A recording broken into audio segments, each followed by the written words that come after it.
Oke, situasi lalu lintas ini di bypass Tugu Keselamatan. Halo teman-teman, kembali lagi bersama saya. Hari ini saya mau mengajak teman-teman untuk ikut dalam sebuah perjalanan dan juga proses syuting yang cukup menarik. Kali ini saya berangkat dari Denpasar menuju Sabe Gianyar. Bukan sekedar jalan-jalan, tapi hari ini saya akan melakukan proses produksi sebuah video.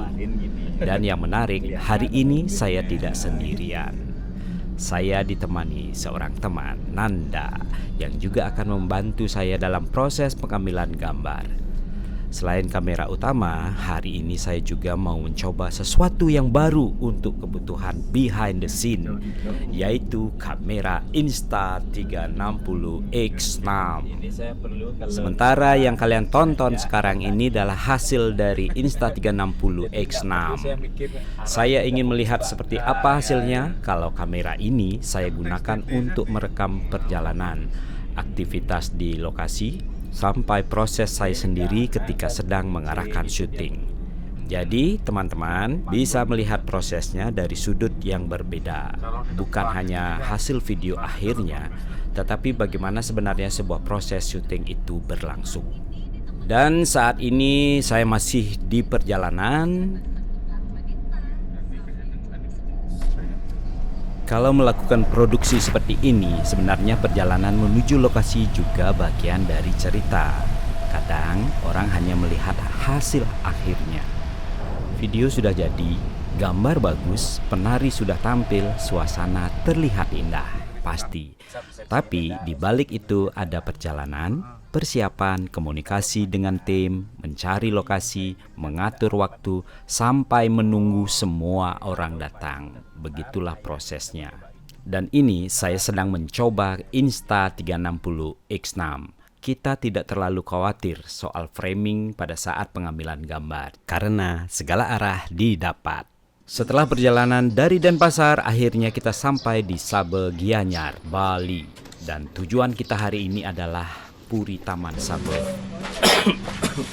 Perjalanan hari ini kita syuting di Puri Taman Sabe. With the view. Woi, sekarang kita berada di kolam. Halo, dadah. Halo. Inilah tempatnya. Saya memang memilih lokasi ini karena suasananya sangat menarik untuk kebutuhan visual. Ada sebuah bali, ada tempat terbuka yang dikelilingi kolam. Jadi secara visual sebenarnya sudah sangat membantu. Air, arsitektur Bali, pepohonan, dan suasananya yang ada di Puri memberikan karakter yang sangat kuat. Mana nak pakai? Tempat seperti ini bagi saya sangat menarik untuk produksi video karena kita tidak perlu terlalu banyak membuat dekorasi tambahan. Kita tinggal bagaimana mengatur kamera, talent, cahaya, dan gerakan supaya karakter tempatnya keluar. Nah, sekarang bagian yang biasanya cukup menarik dalam proses produksi adalah menunggu. Karena dalam sebuah produksi, waktu itu tidak terlalu berjalan sesuai perencanaan. Hari ini kita menunggu beberapa pendukung video. Ada sekitar 10 anak kecil yang akan ikut dalam video. Kemudian ada 5 orang penari remaja, ada tim produksi sekitar 4 orang, dan saya bersama seorang teman yang akan membantu proses syuting. Jadi lumayan juga jumlah orang yang harus kita koordinasikan. Anak-anak ini nanti akan menjadi bagian dari adegan. Kalau bekerja dengan anak-anak, tentu pendekatannya juga berbeda. Tidak bisa terlalu kaku. Kita harus membuat mereka nyaman dulu. Kalau anak-anak sudah nyaman, biasanya ekspresinya akan keluar secara natural.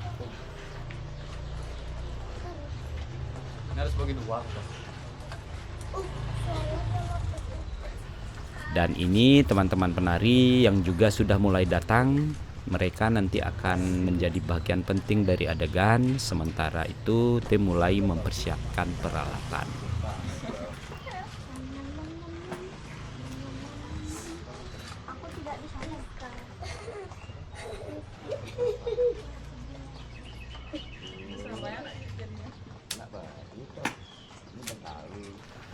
Sekarang kita mulai masuk ke tahap persiapan. Bagi saya, sebelum kamera mulai merekam, yang paling penting adalah memahami adegannya terlebih dahulu. Apa yang ingin kita ceritakan, siapa yang menjadi fokus, dari mana mereka masuk, kemana mereka bergerak, dan kamera akan melihatnya dari mana. Itu poinnya. Oke, everybody, langsung siap ya. Dan saya juga pasang Insta360 Blue X6 ini untuk mendapatkan behind the scene. Jadi kamera ini tidak hanya merekam talent, tetapi juga merekam saya ketika sedang bekerja. Kalau saya sendiri dalam produksi seperti ini, saya lebih banyak berada di belakang kamera sebagai direktor.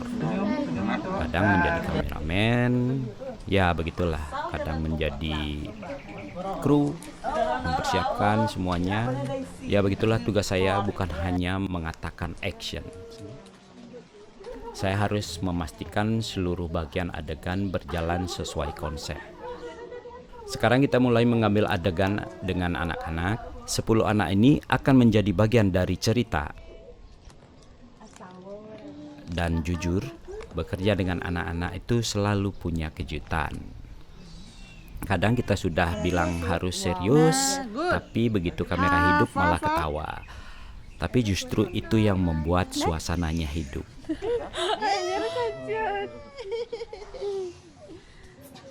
Nah, kan ngambil selagi. Gitu.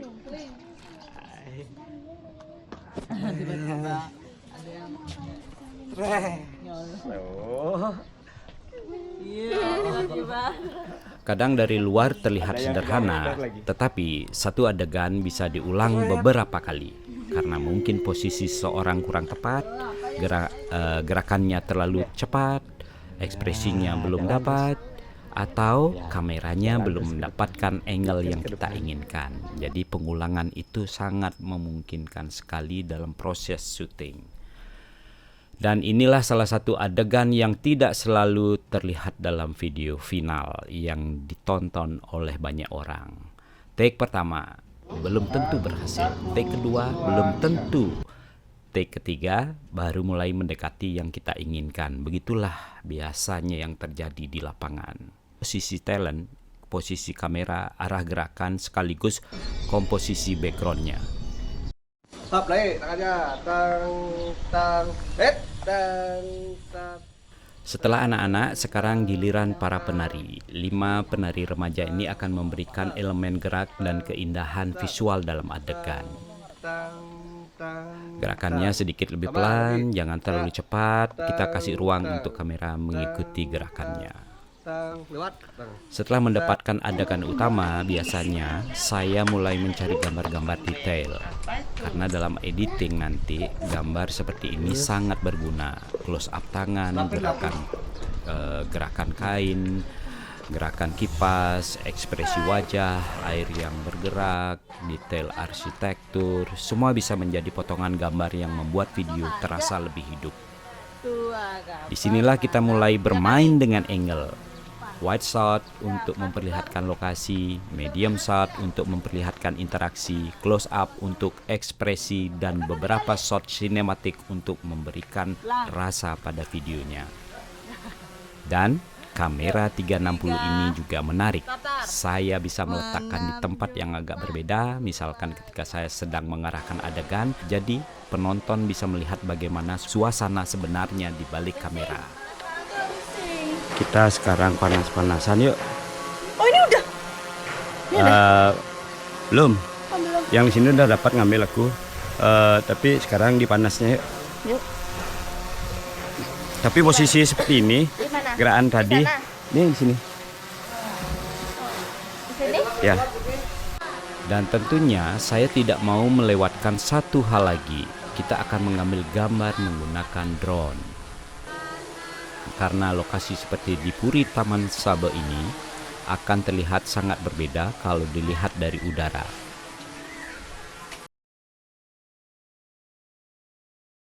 Sebelum kita mulai mengambil gambar menggunakan drone, ada satu persiapan lagi yang menurut saya cukup penting untuk membangun suasana dalam adegan.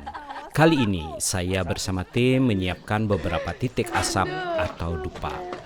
Posisinya kita tempatkan di sepanjang jalan setapak menuju Bali, kemudian beberapa lagi di sekitar Bali yang dikelilingi kolam.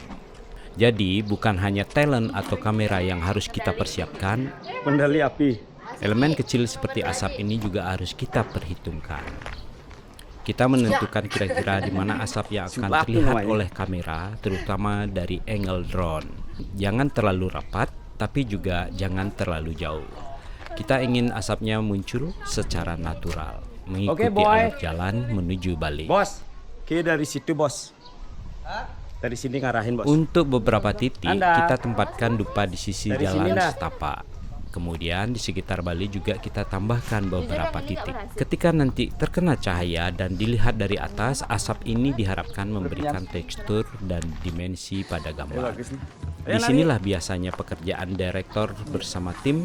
Kita melihat bukan hanya apa yang ada di depan mata, tetapi bagaimana semuanya nanti terlihat melalui kamera. Dan sekarang semuanya sudah mulai siap. Jalan setapak sudah memiliki berapa titik asap. 1, 2, 3. Asik. Setelah persiapan ini selesai, kita siap untuk masuk ke tahap berikutnya. Drone akan diterbangkan dan kita akan melihat bagaimana suasana Puri Taman Saba dari udara. Semoga semua yang sudah kita persiapkan bisa memberikan gambar sesuai dengan konsep. Oke, stop. Karena dari bawah mungkin terlihat biasa saja, tapi ketika kamera naik ke udara, komposisinya bisa menjadi sangat berbeda. Ini namanya dot garing. Dari bawah kita melihat Bali, kita melihat kolam, kita melihat penari, tapi dari udara semuanya menjadi satu komposisi. Wih, mandangan drone dia. Ini juga menjadi salah satu alasan saya suka menggunakan drone dalam produksi. Bukan hanya untuk membuat gambar terlihat megah, tetapi untuk memberikan konteks pada penonton, di mana kita berada, seperti apa lokasi syutingnya, dan bagaimana hubungan antara bangunan, kolam, pepohonan, dan lingkungan sekitarnya. Terus, masih diambil gambarnya. Masih bergerak. Keren, mantap, cantik. Untuk adegan ini, saya ingin memanfaatkan bentuk bale, kolam, gerakan penari, dan aktivitas anak-anak sebagai satu kesatuan visual.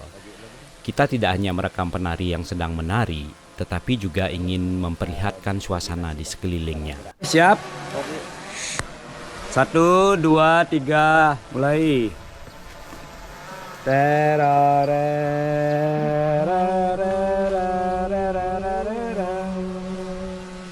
Karena itu, kita menggunakan drone untuk mengambil gambar dari atas. Dari sudut ini, bale terlihat seperti berada di tengah-tengah kolam. Penari menjadi pusat perhatian, sementara air di sekelilingnya menjadi ruang yang memantulkan gerakan. Kolam di sekitar Bali ini airnya berwarna hijau. Memang secara kondisi airnya tidak sebening yang mungkin kita bayangkan. Tetapi justru warna hijau itu memberikan karakter tersendiri pada gambar. Ketika terkena pantulan sinar matahari, permukaan airnya menghasilkan bayangan dan refleksi dari gerakan para penari. Jadi, ketika penari bergerak, bayangannya ikut terlihat di permukaan kolam. Gerakan tubuh, kain, kipas, dan tangan mereka seperti memiliki bentuk kedua di dalam air. Ada penari yang bergerak di atas bale dan ada bayangan penari yang bergerak di bawahnya. Efek seperti ini sebenarnya cukup menarik secara visual. Kalau dilihat dari drone, komposisinya menjadi lebih luas. Bale berada di tengah, penari menjadi titik utama, kolam hijau mengelilingi seluruh area, dan pantulan cahaya membuat permukaan air tidak terlihat datar. Nah, sekarang barisannya. Barisannya war. Siapa Barisannya? ya, pertama Yang tinggi paling depan. belakang. Yang paling tinggi. belakang? Ya. Siapa merasa pendek? Ya, Ya, pendek depan. di depan. Ini di depan. Biasanya gimana urutannya? Ah, ini si bocil, Gung. Oke, di depan. Terus Ini malu semua. Kayaknya ini di depanan coba. Ini depan dulu. Mana? Iya. Ya ini belakangan. Nih. Ya dari sininya sih gitu ya. Oh, Yang di sini dari sini. nih. Ini di sini kayaknya. Ya. Terus Oke. ini depanin lagi nih. Terus baru ini depanin lagi. Nanda, sudah ya? Saya bariskan nih. Ini jalan. Cari paradenya aja. Kamu pose gini. Boleh senyum, boleh. Kamu jadi komando. Nanti jalan, kamu jalan gini aja, jalan. Ke kanan. Ke kanan. Terus keliling dah kamu terus muter biar diikuti sama teman-temannya ya. Oke, Bos. Kita gimana? Panas dia, Gung? Nah, itu nggak panas. Oh, boleh. Yang ini nggak panas. Boleh. Boleh, enaknya. Kamu Berarti nggak diam kan? diam. Selain penari, anak-anak juga ikut masuk ke dalam adegan. Mereka membawa dulang dan berjalan mengelilingi Bali. Sementara ada 2 orang anak laki-laki yang membawa dupa dan asap. Mereka juga berjalan mengelilingi Bali. Gerakan mereka dibuat secara perlahan supaya terlihat rapi dan tetap memberikan ruang bagi kamera untuk mengikuti. Anak-anak ini memberikan tambahan gerakan di sekeliling Bali, jadi bukan hanya bagian tengah yang aktif, tetapi seluruh komposisi terasa bergerak. Keliling terus, keliling. Mutar. Anak-anak membawa dulang mengelilingi Bali, dan kamera drone memperlihatkan semuanya dalam satu frame. Asap yang keluar itu bergerak perlahan mengikuti arah angin. Dari atas, asap itu terlihat seperti garis tipis yang bergerak di antara anak-anak, Bali, dan kolam. Kalau diambil dari kamera bawah, kita bisa melihat detail asapnya. Tetapi dari drone, kita bisa melihat bagaimana asap itu menjadi bagian dari keseluruhan komposisi. Terus keliling. Untuk mendapatkan gambar seperti ini, tentu tidak cukup hanya 1 kali pengambilan. Menurut saya, adegan ini memiliki potensi visual yang cukup kuat, terutama karena ada perpaduan antara gerakan manusia, arsitektur Bali, air, cahaya, dan asap. Walaupun begitu, saya juga sempat membayangkan bagaimana kalau air kolamnya lebih jernih. Mungkin hasilnya akan terasa lebih indah lagi. Stop. Kalau airnya bening, pantulan penari bisa terlihat lebih jelas. Dan kalau di dalamnya ada teratai, tentu akan menambah elemen visual yang menarik. Teratai bisa memberikan warna dan tekstur tambahan, daunnya bisa menjadi foreground alami, bunganya bisa memberikan aksen di antara warna hijau air, dan ketika dipadukan dengan bayangan penari, mungkin suasananya akan terasa lebih hidup dan lebih puitis. Tapi tentu saja kita tetap bekerja dengan kondisi lokasi yang ada. Sebagai videografer, kita harus bisa melihat potensi dari tempat tersebut. Airnya memang berwarna hijau, namun dengan cahaya yang tepat, sudut kamera yang tepat, dan gerakan talent yang teratur, kondisi itu tetap bisa menjadi bagian dari karakter gambar. Dan justru disitulah tantangannya, bukan membuat lokasi terlihat ke tempat lain, tetapi bagaimana kita bisa mengolah apa yang sudah ada menjadi sebuah visual yang memiliki cerita. Disinilah kita mulai bermain dengan angle, wide shot untuk memperlihatkan lokasi, medium shot untuk memperlihatkan interaksi, close up untuk ekspresi, dan beberapa shot sinematik untuk memberikan rasa pada videonya. Dan kamera 360 ini juga menarik. Setelah beberapa adegan selesai di Bali yang dikelilingin kolam, sekarang kita berpindah ke lokasi berikutnya. Kita menuju Merajanegung Puri Sabel. Suasananya tentu berbeda. Kalau sebelumnya kita bermain dengan elemen air dan ruang terbuka, di sini kita ingin mendapatkan suasana yang lebih sakral dan spiritual. Putar dulu. Putar. Siap. Tua gapat manam jupan. Aku kalah.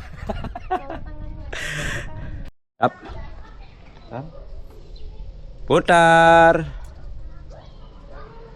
Siap. Doa gapat manam jupan. Cakep. Tempat seperti ini memiliki karakter yang sangat kuat. Kita tidak perlu membuat terlalu banyak tambahan, cukup memanfaatkan arsitektur, cahaya, asap, dupa, dan gerakan talent. Untuk adegan di sini kita menggunakan elemen asap dan dupa. Asap dupa memberikan tekstur yang sangat menarik ketika terkena cahaya, dan secara visual suasananya menjadi lebih tajam. Ada kesan tradisional, tenang, dan sakral. Kadang hal kecil seperti asap ini bisa memberikan perbedaan besar pada gambar. Apalagi ketika kita mendapatkan cahaya dari arah yang tepat. Asapnya terlihat, cahayanya masuk, dan kamera menangkap suasana yang berbeda.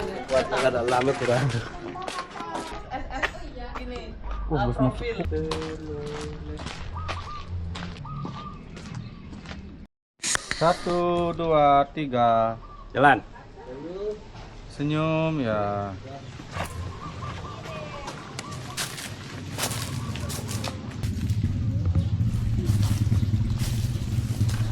Dan akhirnya selesai juga proses syuting kita hari ini.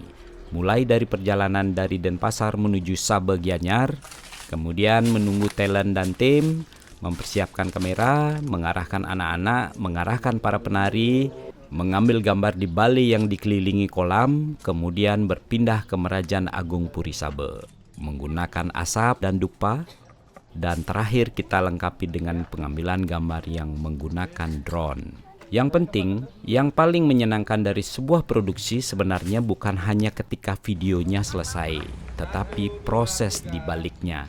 Hari ini saya mencoba Insta360 X6 untuk kebutuhan behind the scene.